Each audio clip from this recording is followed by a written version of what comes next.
নমস্কার বন্ধুরা, পম্পার কিচেনে আপনাদের সকলকে স্বাগত।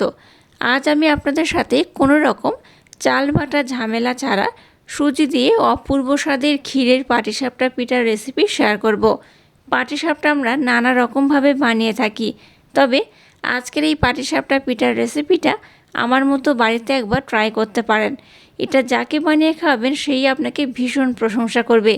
এটা এতটাই অপূর্ব খেতে হয়, একবার খেলে বারবার বানাতেও ইচ্ছা করবে।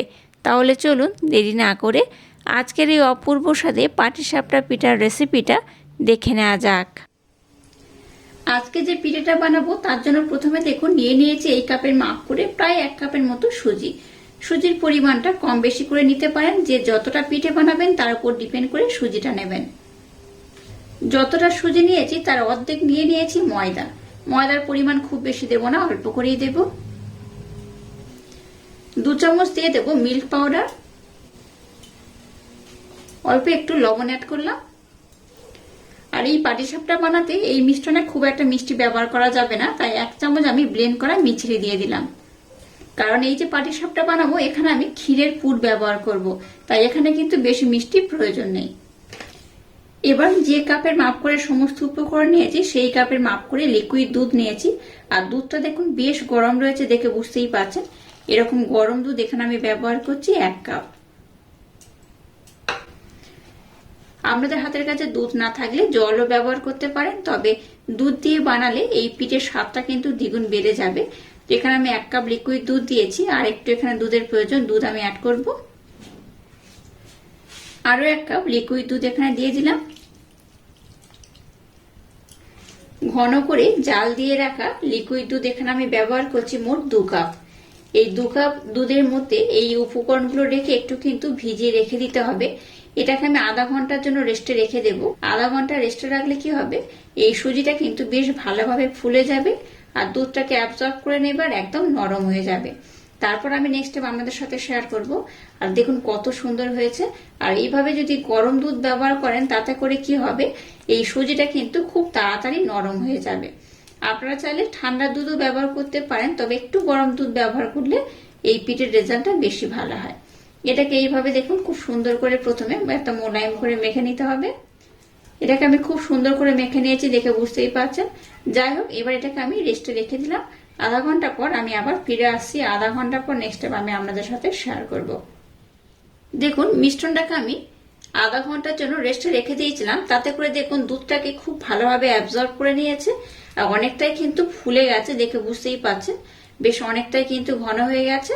চলুন এবার আমি নেক্সট টাইম আপনাদের সাথে শেয়ার করব। এবার দেখুন একটা মিক্সির জার আমি নিয়ে নিয়েছি। এবার এখান থেকে দেখুন এরকম 1 হাতা বা 2 হাতা 3 হাতা এইভাবে দিয়ে কিন্তু আমি খুব ভালোভাবে এটাকে ব্লেন্ড করে নেব। এবার এটাকে আমি একদম মিহি করে ব্লেন্ড করে নেব। মিশ্রণটাকে দেখুন একদম মোলায়েম, একদম সফট বলতে পারেন, সেইভাবে ব্লেন্ড করে নিয়েছি। একদম মিহি হলে যেমন হয় ঠিক সেইভাবে ব্লেন্ড করবেন, তাতে করে পিঠের রেজাল্টটা কিন্তু একদম পারফেক্ট হবে। অবশিষ্ট মিশ্রণটাকেও দেখুন খুব সুন্দর করে আমি ব্লেন্ড করে নিয়েছি। এবার দেখুন মিক্সির জারটা ধুয়ে সামান্য একটু জল আমি এখানে অ্যাড করে দেব। এবার এই সমস্ত উপকরণ খুব ভালোভাবে কিন্তু এইভাবে মেখে নিতে হবে। এখানে আবারও কিন্তু জল অথবা দুধের প্রয়োজন। যাদের হাতের কাছে দুধ থাকবে দুধ ব্যবহার করবেন, যাদের হাতের কাছে দুধ থাকবে না তারা কিন্তু এখানে জল ব্যবহার করবেন। আবারও সমস্ত মিশ্রণটাকে খুব সুন্দর করে মেখে নিতে হবে। এই ব্যাটারের ঘনত্ব কেমন হলে আজকের পিঠেটা পারফেক্ট হবে সেটা আমি আপনাদের দেখিয়ে দেব। তো যেহেতু আমি মিক্সির জারটা ধুয়ে অল্প একটু জল অ্যাড করেছি, তাই এটাকে আমি প্রথমে একবার খুব সুন্দর করে দেখুন এইভাবে ব্লেন্ড করে নেব। আবারও দেখুন ওই কাপের মধ্যে আমি 1/2 কাপ লিকুইড দুধ নিয়েছি। যতটা দুধের প্রয়োজন অল্প অল্প দুধ দেব। এটাকে খুব সুন্দরভাবে মেখে নিতে হবে বা ব্লেন্ড করে নিতে হবে। যে যতটা সুজি ব্যবহার করবেন বা আমি যেভাবে মাপ নিয়েছি যে পাত্রে, সেইভাবে মাপ নিয়েও কিন্তু বানাতে পারেন, তাতে করে এই পিঠেটা একদম পারফেক্ট হবে। আর দেখুন কতটা স্মুথ হয়েছে ব্যাটার, দেখে বুঝতে পারছেন। এই ব্যাটারটাকে কিন্তু এইরকম স্মুথ করেই বানাতে হবে। এই দেখুন কতটা স্মুথ হয়েছে। তো আমি একটা চামচের মাধ্যমে আপনাদের দেখিয়ে দেব যে ব্যাটারটা কেমন হলে আজকের পিঠেটা একদম পারফেক্ট হবে। এখানে আমি মোট দেখুন 2.5 কাপ দুধ ব্যবহার করলাম, আর অল্প একটু জল ব্যবহার করেছি মিক্সির জারটা ধুয়ে। তো সেই অনুপাতেই কিন্তু এখানে মাপটা নিয়ে নেবেন। এখানে কোনো রকম বেকিং পাউডার, বেকিং সোডা কোনো কিছু অ্যাড করার দরকার নেই। জাস্ট এইভাবে নর্মাল দুধ দিয়ে এটাকে একটু ভালোভাবে কিন্তু ব্লেন্ড করে নিলেই হবে। এবার দেখুন একটা হাতা নিয়েছি, হাতার মাধ্যমে আমি আপনাদের দেখিয়ে দেবো ঘনত্বটা কেমন হয়েছে আর কেমন হলে আজকের এই পিঠেটা একদম পারফেক্ট হবে। এই দেখুন পিছনের পোর্শনটা দেখে বুঝতেই পারছেন কতটা ঘন বা কতটা পাতলা করেছি। এইভাবে একটা দাগ দিয়ে দেবেন, দেখবেন দাগটা কিন্তু খুব সহজে তাড়াতাড়ি স্প্রেড হবে। এইভাবে একটু পাতলা করে কিন্তু ব্যাটারটাকে বানাতে হবে। আর যদি আমরা চান আরেকটু পাতলা করবেন তাতে করেও কিন্তু কোনো সমস্যা নেই, আপনাদের মনের মতো করে বানিয়ে নিলেই হবে। যাই হোক দেখুন এটাকে আমি খুব সুন্দর করে রেডি করে নিয়েছি। চলুন এবার আমি পিঠেটাকে বানিয়ে নেব। তো যাই হোক মিশ্রণটাকে দেখুন আমি খুব সুন্দর করে রেডি করে নিয়েছি। আর এখানে দেখুন একটা ক্ষীরের পুর আমি বানিয়ে নিয়েছি। শুধুমাত্র দুধটাকে আমি ঘন করে ফুটিয়ে নিয়েছি, আর তাতে একটু আমি ব্লেন্ড করা মিছরি দিয়েছি। একটু মিছরি দিয়ে দুধটাকে এরকম কিন্তু একদম ক্ষীর করে আমি বানিয়ে নিয়েছি। এখানে আর অন্য কোনো উপকরণ নেই, জাস্ট দুধ রয়েছে আর অল্প একটু ব্লেন্ড করা মিছরি দিয়েছি। তো যাই হোক আপনারা কিন্তু পুরটা নারকেল দিয়েও বানাতে পারেন বা এইভাবে ক্ষীরও বানিয়ে নিতে পারেন। চলুন এবার আমি পিঠেটাকে বানিয়ে নেব। এবার দেখুন গ্যাসটা জ্বেলে দিয়ে এরকম একটা ফ্রাই প্যান বসিয়ে দিয়েছি। ফ্রাই প্যানটাকে গরম করে নিয়েছি, আর দেখুন একটা টিস্যু পেপার নিয়েছি। টিস্যু পেপারের মধ্যে অল্প একটু আমি তেল লাগিয়ে নিয়েছি, আর এইভাবে তেলের প্রলেপ একটু হালকা করে লাগিয়ে দেব। খুব বেশি তেল দেওয়ার দরকার নেই, একটু হালকা করে তেলের প্রলেপ লাগিয়ে দিলেই হবে। এবার এখানে 1 হাতা ব্যাটার আমি দিয়ে দেব।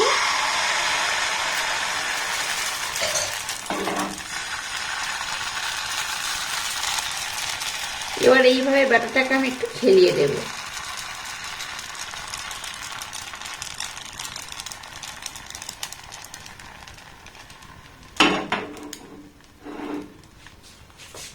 এটাকে একটু হতে দেব। দেখুন এটা কিন্তু খুব সুন্দরভাবে হয়ে গেছে। এই দেখুন ছেড়ে উঠে যাচ্ছে, দেখে বুঝতেই পারছেন কত সুন্দর হয়েছে। এই দেখুন খুব সুন্দরভাবে কিন্তু হয়ে গেছে। এবার দেখুন যে পুরটাকে বানিয়েছি পুরটাকে এইভাবে আমি দিয়ে দেব। পুরের পরিমাণটা আপনারা একটু কম বেশি করে দিতে পারেন, যে যতটা ক্ষীর বানিয়ে নেবেন তার উপর ডিপেন্ড করে এই পুরটা ব্যবহার করবেন।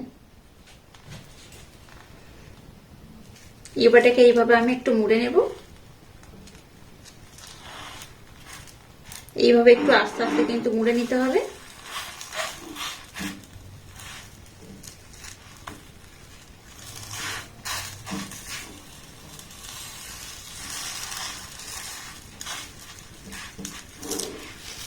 দেখুন কত সুন্দর হয়েছে। একটুও কিন্তু প্যানের মধ্যে লেগে যায়নি, খুব সুন্দরভাবে হয়ে গেছে দেখে বুঝতেই পারছেন। এবার এটাকে আমি উঠিয়ে নেব, আর এইভাবে সবগুলোকে বানিয়ে নেব। তো আর একটা বানিয়ে আমি আপনাদের দেখিয়ে দেব। আবারও দেখুন টিস্যু পেপারের মাধ্যমে একটু তেলের প্রলেপ আমি লাগিয়ে দেব। আবারও 1 হাতা ব্যাটার আমি দিয়ে দেব। এইভাবে একটু ঘুরিয়ে নেবেন, তাতে করে খুব সুন্দরভাবে কিন্তু বড় হয়ে যাবে। দেখুন একদিকটা ভালোভাবে হয়ে গেছে। আবার আমি এইভাবে পুর দিয়ে দেব। ক্ষীরটা আপনারা কিন্তু আপনাদের মনের মতো করে দিতে পারেন, একটু কম বেশি করে। আবারও বলছি যত ক্ষীরের পুর বেশি দেবেন পিঠে কিন্তু খেতে ততটাই ভালো লাগবে। আবার এটাকে আমি উঠিয়ে নেব।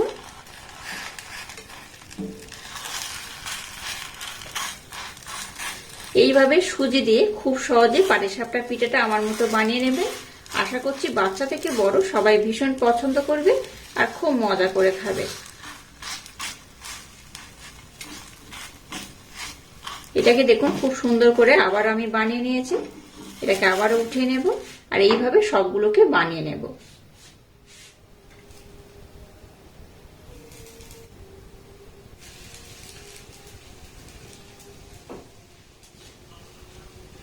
পাটিসাপটা পিঠাগুলোকে আমি কত সুন্দর করে বানিয়ে নিয়েছি, আর কত অপূর্ব দেখতে হয়েছে। দেখুন একদম কিন্তু সাদা দেখতে হয়েছে, একদম দুধের মতো সাদা হয়েছে। দেখে বুঝতেই পারছেন কতটা অপূর্ব হয়েছে, কতটা অসাধারণ হয়েছে।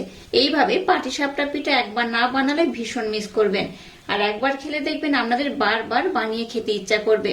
পাটিসাপটা তো আপনারা সবসময় বাড়িতে বানিয়ে থাকেন, একবার হলো আমার মতো বানিয়ে দেখতে পারেন। একবার খেলে বাচ্চা থেকে বড় এই পাটিসাপটার প্রেমে পড়ে যাবে। আর ঘি দিয়ে বানানো এই পাটিসাপটার স্বাদই আলাদা। আর আজকের এই অপূর্ব স্বাদে ইউনিক পদ্ধতিতে বানানো পাটিসাপটা পিঠার রেসিপিটা যদি আপনাদের ভালো লাগে তাহলে চ্যানেলটাকে লাইক, শেয়ার, কমেন্ট এবং সাবস্ক্রাইব করবেন আর পাশে থাকা বেল আইকনটা প্রেস করে দেবেন। তাহলে টাটা, আবার দেখা হচ্ছে নতুন কোনো রেসিপি নিয়ে।